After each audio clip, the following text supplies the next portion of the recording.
Burning Issy, Melvin Burgess, Chapter 10, Part 2.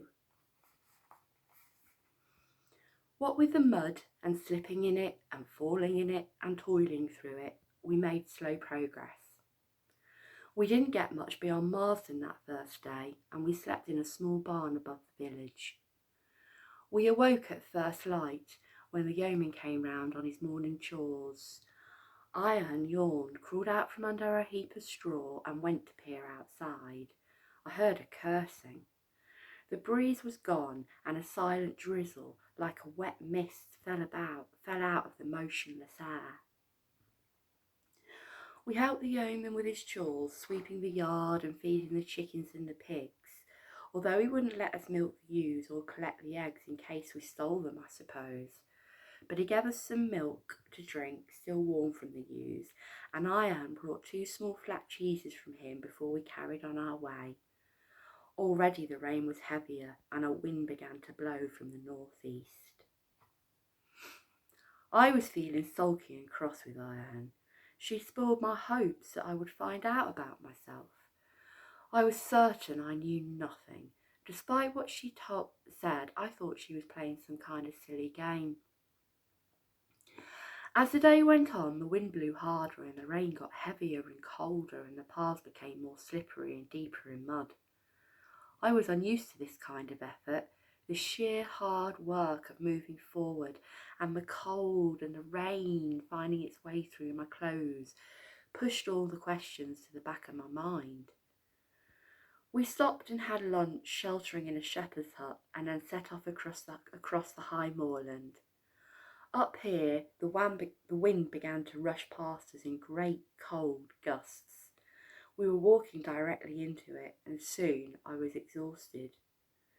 We were coming up over a rise when we were caught in a cloudburst. The rain fell in bucketfuls, and the wind whipped it up in all directions.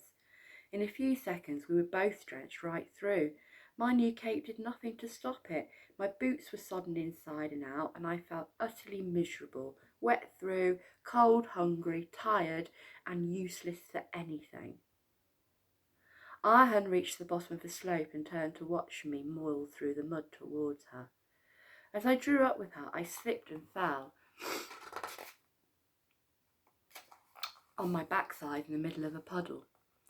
Ian's eyebrows went up in delight. "What a mess," she gurgled. I must have looked truly ridiculous, because she began to laugh, gurgling, snorting and bending over, laughing all the more as I sat there in the middle of the water.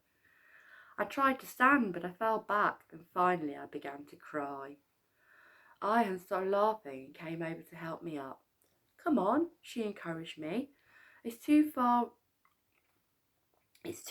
in one go for a wee slip like yourself. I'll tell you what, since you're to be my own girl henceforth, we'll celebrate by spending a night in the inn." She pointed over the rise. "There's one a couple of miles up on the dale. That'll do us. There's a girl who can make a couple of miles, I expect, if there's a fire and a hot supper at the end of it." I tried again to stand up in my puddle, but I was still crying, and 2 miles might have been the moon as far as I was concerned. Ian hauled me out, set me on the road, and then marched off into the rain, making encouraging noises. But she'd taken no more than a couple of steps when she too suddenly skidded. Her legs shot up in the air, her skirts flying around her head, and she fell with a great splash in the middle of a deep puddle. She sat there with her legs stretched out and the water flowing past her, gurgling happily to herself. She looked so ridiculous, I had to laugh too. "That's just what you did yourself," she chortled. I forgot all about my tears and went up to her, but she grabbed my hand and pulled me in again, and we both giggled and flapped about in the water like a pair of overdressed frogs. Those last 2 miles to the inn went quite quickly after that. Only later did I realise that she'd fallen in on purpose just to cheer me up. By the time we got to the Packhorse Inn, where we were a pair of great bundles of filthy sodden rags, and the innkeeper looked very doubtfully at us when Ian announced that she wanted a room for the night.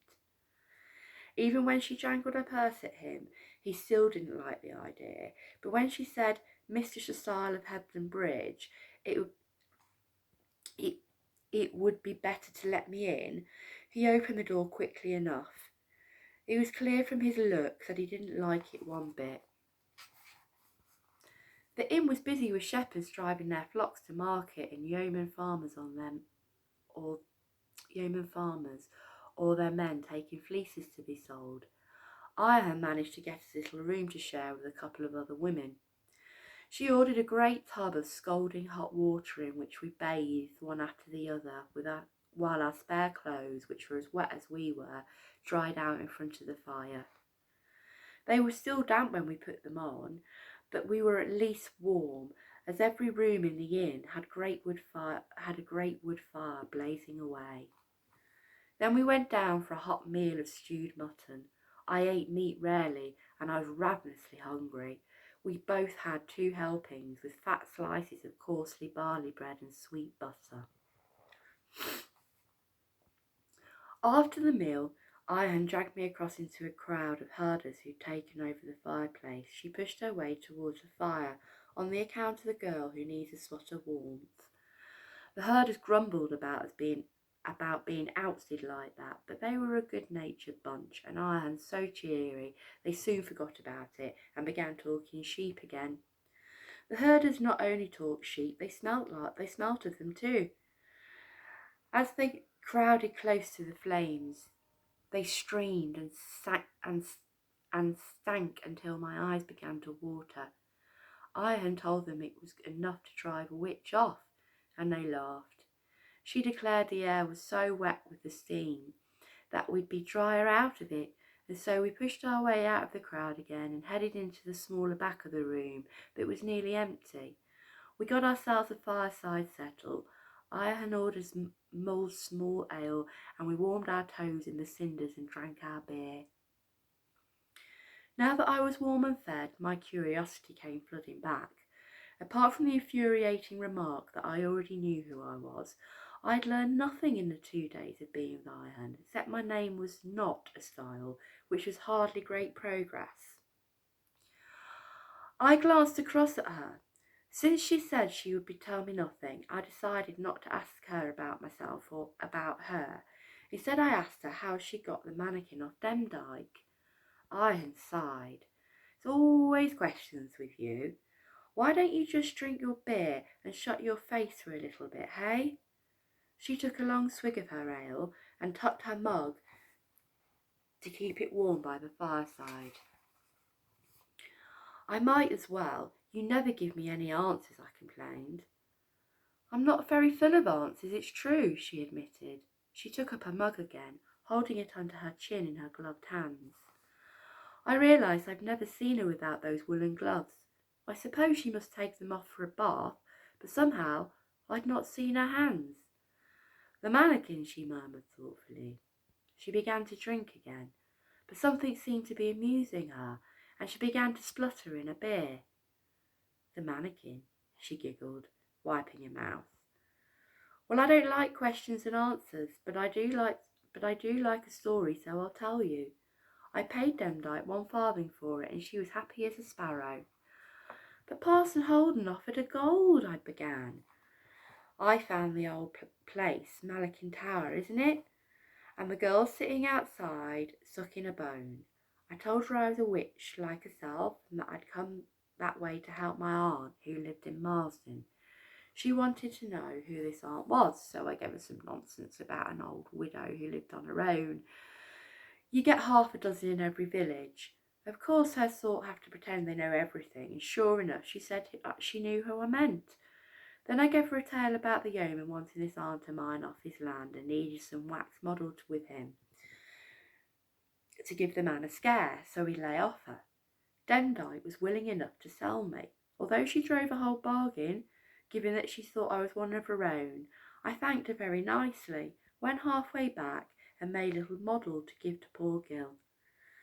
You mean it wasn't the real mannequin? I began to panic.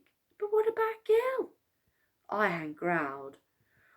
One old hag tricked him into being ill, Another tricked him out of it. That's all there is to it. But she'll come again and show him the real mannequin. Iron shrugged. That's his lookout. I told him she'd still try her tricks on him, but he won't believe me. That'll be enough to put her in her tracks. But then why did you remodel the face when you got back to us? Gil didn't know about that at all. I wanted Nat to believe it was a real one, and you too, for that matter. Old Demdike had the whole lot of you charmed up to the eyeballs.